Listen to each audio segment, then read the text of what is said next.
ఇంతకు ముందు గాంజాకి సంబంధించి పైనుంచి ఏజెన్సీ నుంచి కిందకు వచ్చే సిచ్యువేషన్ లో ఎన్ని చెక్ పోస్టులు ఉన్నాయని నేను వైజాగ్ సిపి గారిని ఒకసారి నేను హోమ్ మినిస్టర్ అయిన వెంటనే మాట్లాడితే కేవలం రెండు సీసీ కెమెరాలు ఉన్నాయి, చెక్ పోస్టులు ఉన్నాయి, దాని దగ్గర 2 సీసీ కెమెరాలు ఉన్నాయని చెప్పారు అధ్యక్ష.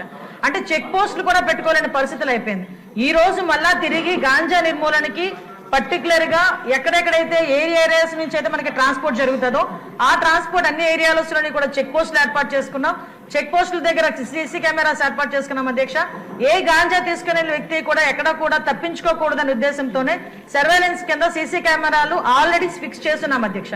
దీని నేపథ్యంలోనే మనం అర్థం చేసుకుంటే అధ్యక్ష, ఈ 5 నెలల కాలంలో మనం వచ్చిన ఎన్డీఏ గవర్నమెంట్ వచ్చిన 5 నెలల కాలంలోనే సుమారుగా 25,000 కేజీల గాంజాని ఈ రోజు పట్టుకొని గవర్నమెంట్ స్వాధీనం చేసుకునే పరిస్థితి, పోలీస్ డిపార్ట్మెంట్ వాళ్ళు పట్టుకొని స్వాధీనం చేసుకునే పరిస్థితి కనిపించింది అధ్యక్ష. దగ్గర 916 మందిని కూడా ఈ రోజు మనం జూన్ నుంచి అక్టోబర్ వరకు చూసుకుంటే 916 మంది మీద ఆల్రెడీ కేసు